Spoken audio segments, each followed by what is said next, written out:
Hello friends, मैं हूँ दीपशिख और आप सभी का स्वागत है मेरे चैनल रुद्राक्ष एजुकेशन में। आज का मेरा टॉपिक जो है वो है बीएड एजुकेशन के 4th सेमेस्टर के इंग्लिश सब्जेक्ट का, इंग्लिश पेडागोजी का, जिसमें जो कंटेंट्स हैं वो इस प्रकार है। What is language, meaning and it's definition, nature of English language. ठीक है, इतना ही हमारा आज का डिस्कशन रहेगा। What is language, meaning and definition, language क्या है, इसका अर्थ और इसकी परिभाषा, nature of English language, English language का नेचर क्या है। तो चलिए शुरू करते हैं। जो फर्स्ट पैराग्राफ है उसमें हमको जो लिखना है meaning and definition of language. इसका जो इंट्रोडक्टरी पार्ट है जो फर्स्ट है ना, फर्स्ट पैराग्राफ, उसमें हमको लिखना है language is set of symbol being used mainly for communication. Language क्या है? एक सेट है किसका? सिंबल्स का। सिंबल्स प्रतीकों का एक सेट है। प्रतीक वही हमारे ए से जेड तक के लेटर्स, और भी बहुत कुछ है उसमें। Language set of symbols being used mainly for communication, जिसका उपयोग मुख्यतः संप्रेषण में, कम्युनिकेशन में किया जाता है। सेकेंड इसमें लाइन है, it is an aspect of human behaviour. यह मानव के व्यवहार का मुख्य पहलू है। क्या है? मानव के व्यवहार का मुख्य पहलू है। तीसरा line, third line, in written form it is a long term record of knowledge from one generation to the next. ये लिखित रूप में क्या है? लॉन्ग टर्म रिकॉर्ड है, बहुत लंबे समय से क्या लिखा हुआ, लंबे समय से जो लिखा जा रहा है ना, लॉन्ग टर्म रिकॉर्ड है, दस्तावेज है। रिकॉर्ड को दस्तावेज बोल सकते हैं। ऑफ नॉलेज, किसका दस्तावेज है? ज्ञान का दस्तावेज है। रिटर्न फॉर्म में है ना। In return form it is a long term record of knowledge from one generation to other, जो हम एक पीढ़ी से दूसरे पीढ़ी तक का जाता है। ठीक है। Spoken form it is a means of communication. मौखिक रूप में ये मीन्स ऑफ कम्युनिकेशन मतलब कम्युनिकेशन का साधन है। थर्ड, लैंग्वेज इज़ अ की एस्पेक्ट ऑफ ह्यूमन इंटेलिजेंस। मानव की बुद्धि का सबसे मुख्य पहलू है भाषा, क्योंकि जो सोचेगा विचारेगा अगर कोई, तो उसको जब तक बोलेगा नहीं तब तक कि उसका कोई अस्तित्व नहीं है। इसलिए लैंग्वेज की aspect of human intelligence. Last line है, no human society exist without it. कोई भी मानव का समाज इसके अभाव में, अस्तित्व में नहीं आ सकता। No human society exist without it. ठीक है, यहाँ पे हमारा फर्स्ट पैराग्राफ हो गया एंड। सेकेंड पैराग्राफ जो इंट्रोडक्शन का ही है उसमें हमें लिखना है कि English word language has been derived from the Latin word lingua. What is language का ये आंसर है। The English word language has been derived from Latin word lingua. जो शब्द, अंग्रेजी का जो शब्द है लैंग्वेज, वो लैटिन भाषा के शब्द लिंग्वा से लिया गया है, जिसका अर्थ होता है जीभ, विच मीन्स टंग, है ना। जिसका अर्थ क्या होता है? जीभ। जीभ सब समझते हैं ना। Thus language means expression of emotional और मेंटल कॉन्सेप्ट। अतः लैंग्वेज क्या है? एक्सप्रेशन ऑफ इमोशनल और मेंटल कॉन्सेप्ट। एक्सप्रेशन है इमोशनल, भावनाओं का, और मेंटल कॉन्सेप्ट, विचारों का। भावनाओं का और विचारों का एक्सप्रेशन है क्या? लैंग्वेज। ठीक है। डेफिनेशन, यहाँ पे मेरे पास 3 लोगों का डेफिनेशन है। नंबर 1 में हेनरी शीट है। ठीक है। हेनरी शीट जी ने कहा है कि लैंग्वेज में be defined as the expression of thought by means of speech sound. Language में be defined as the expression of thought by means of speech sound. Language को उन्होंने डिफाइन किया है एक्सप्रेशन ऑफ थॉट, विचारों की अभिव्यक्ति से। साधन क्या है विचारों की अभिव्यक्ति का?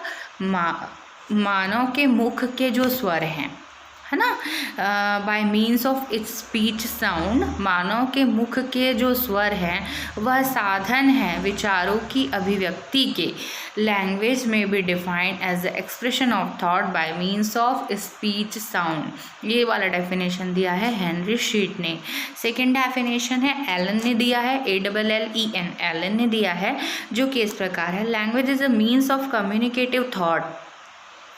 लैंग्वेज मीन्स ऑफ कम्युनिकेशन, ये बार बार वही बात हो रहा है कि लैंग्वेज जो है साधन है मानव के विचारों की अभिव्यक्ति का। उसी को हम थोड़ा घुमा फिरा के अलग अलग शब्दों में अलग अलग लोगों के द्वारा देख रहे हैं। Language means of communicative thought, language जो है वैचारिक संप्रेषण का क्या है, साधन है। सिंपल है एलन का डेफिनेशन, उसमें कोई बहुत टेंशन वाली बात नहीं है कि language is a means of communicative thought.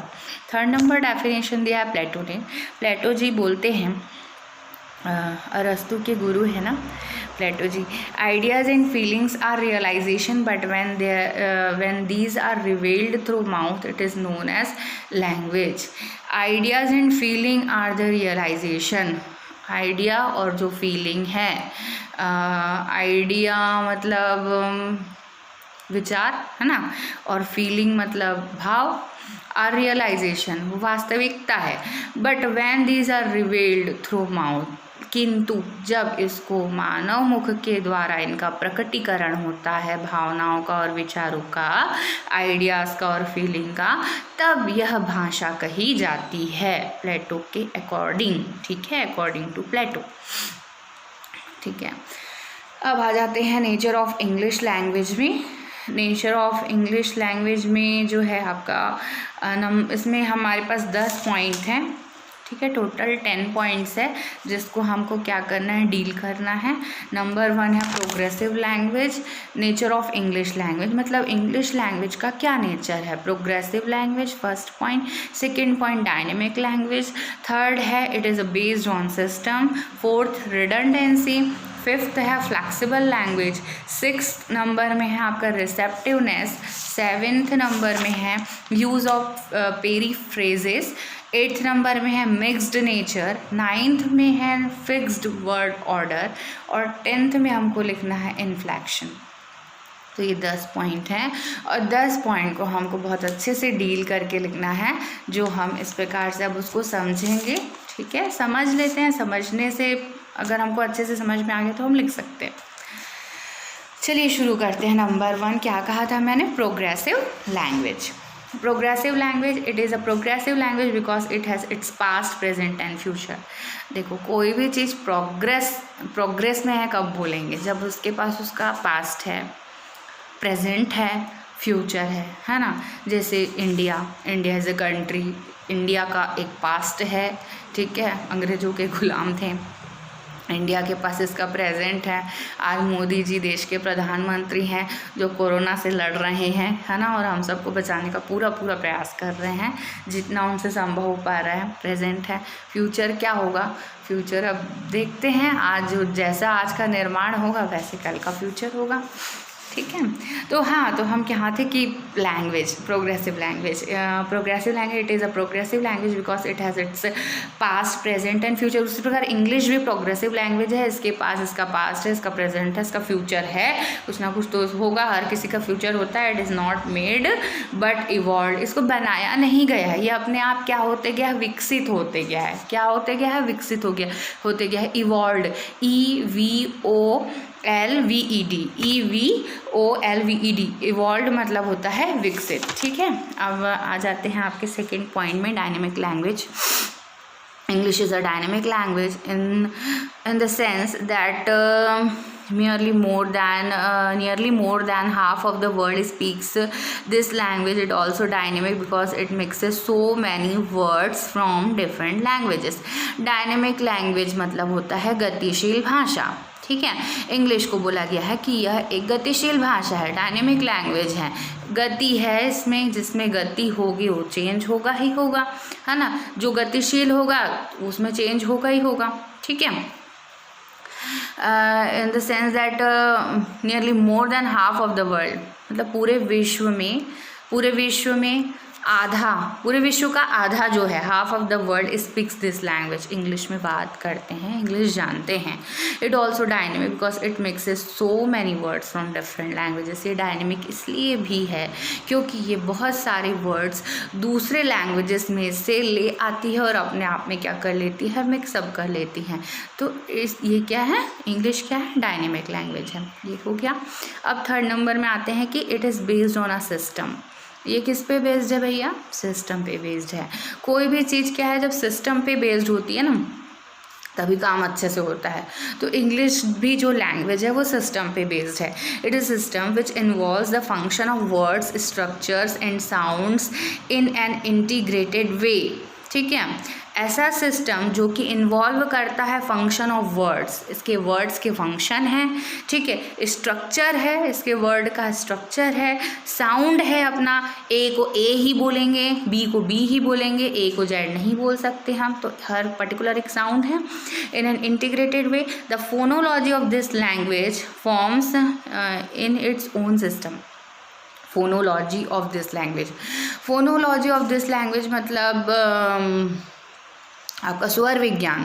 English का जो स्वर विज्ञान है ना, हर भाषा का एक फोनोलॉजी, मतलब हर भाषा अपनी एक फोनोलॉजी पे डिपेंड करती है। स्वर का एक विज्ञान होता है।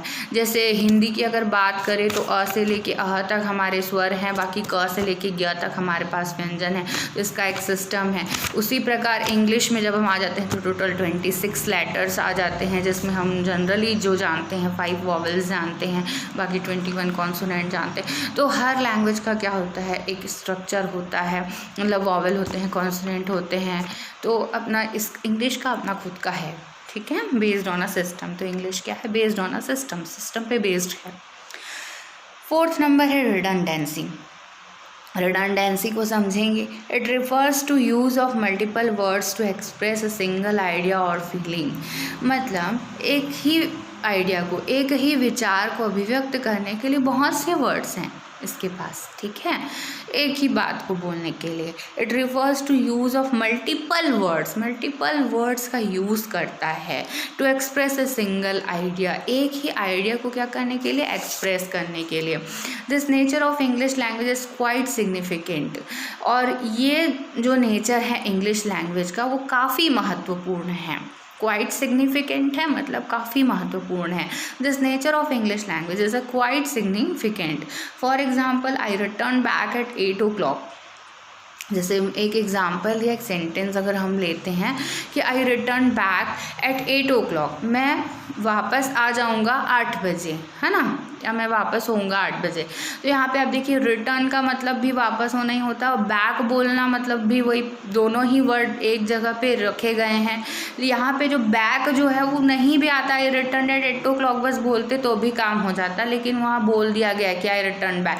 तो ये क्या हुआ है, मल्टीपल लैंग्वेज का मिक्सिंग हुआ है। It refers to use of multiple words to express a single idea. यही चीज़ है ना, यही चीज़ क्या कहलाता है, रिडंडेंसी।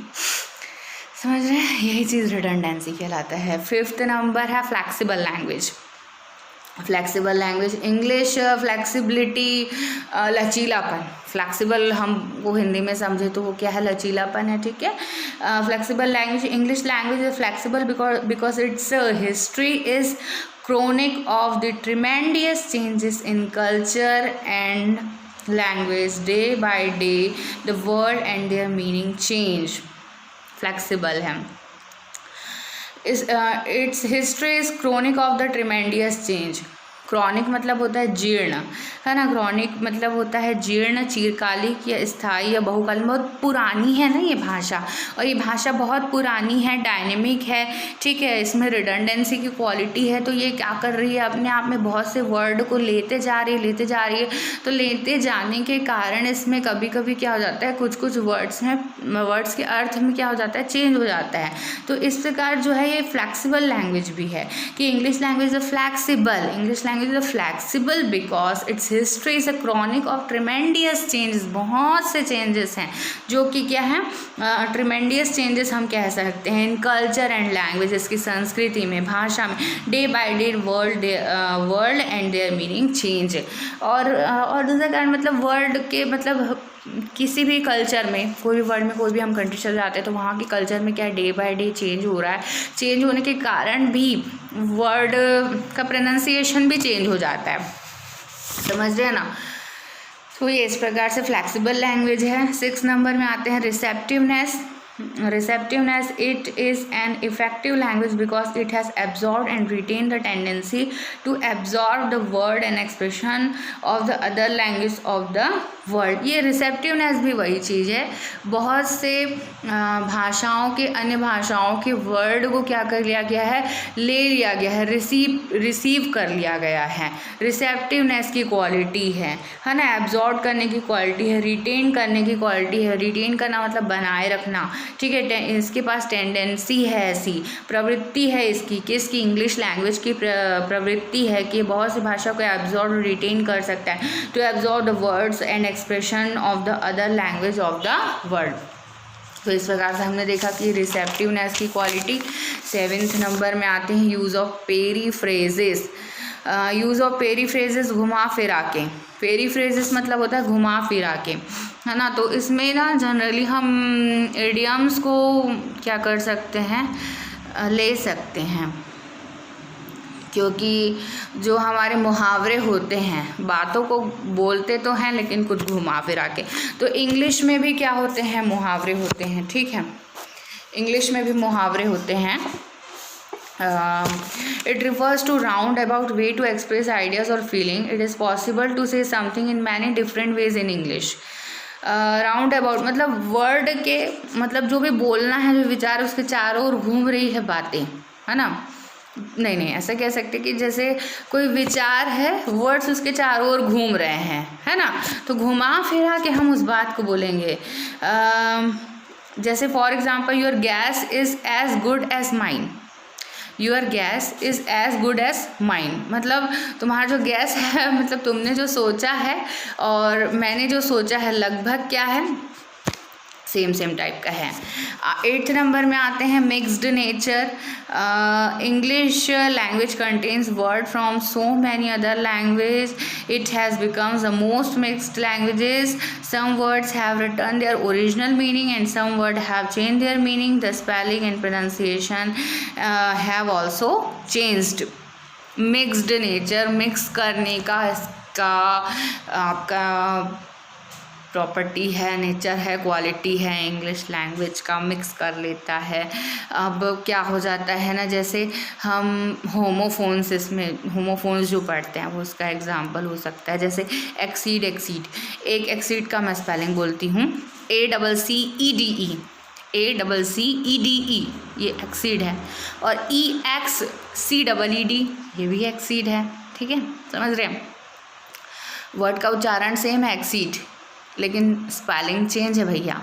मिक्स हो गया है ना, मिक्स हो गया है. मिक्स्ड नेचर है क्योंकि इंग्लिश लैंग्वेज का. अब एक एक्सीड, ACCED एक्सीड का मतलब है means to take on the duties of an office. मतलब जो भी आपका ड्यूटी है आप उसको टेक करो, उसको लो, ग्रहण करो, ऐसा एक्सीड. और EXCEED एक्सीड, जो एक्सीड है वो है मीन्स टू बी लार्जर और ग्रेटर इन क्वालिटी. मतलब आगे बढ़ना. जैसे जो भी आपका पास पहले चीज़ है उससे अगर आपके पास उससे ज़्यादा अच्छी चीज़ आ गई या आपने कुछ उससे ज़्यादा अच्छा काम करे तो आप आगे बढ़ रहे हैं, लाइक दिस, ठीक है. 9th में है mixed word order. Mixed word order, आपके मिक्स्ड वर्ड ऑर्डर में जो सेंटेंस में है वर्ड भी क्या हो जाएंगे, मिक्स हो जाएंगे. इसके हर एक वर्ड का अपना एक अस्तित्व है, स्थान है. For example, this is my house. This is my house, देखो 4 वर्ड हैं. दिस का अलग काम है, इसका अलग काम है, माई का अलग काम है, हाउस का अलग काम है, ठीक है. तो mixed word order, this become necessary for proper relationship of the words in a sentence. तो रिलेशनशिप होता है किसमें, वर्ड्स, सेंटेंस के वर्ड्स में अपने आप में आपस में रिलेशनशिप होता है ना. जैसे एक फैमिली है, वहाँ के फैमिली मेम्बर्स में आपस में रिलेशनशिप है, तभी तो मतलब एक दूसरे के काम आ रहे हैं, तो वो अच्छे से जुड़ के हैं, ऐसा, ठीक है. The place of each word is in a sentence decides its relationship to the other. तो जो हर एक वर्ड का जो प्लेस है वो डिसाइड करता है दूसरे वर्ड से उसका क्या रिलेशनशिप है. जैसे दिस का इस से क्या है, इस का अ से क्या है, हाउस का क्या है ना. तो ये ऐसा। इन्फ्लेक्शन लास्ट पॉइंट आते हैं हमारा, इन्फ्लेक्शन है।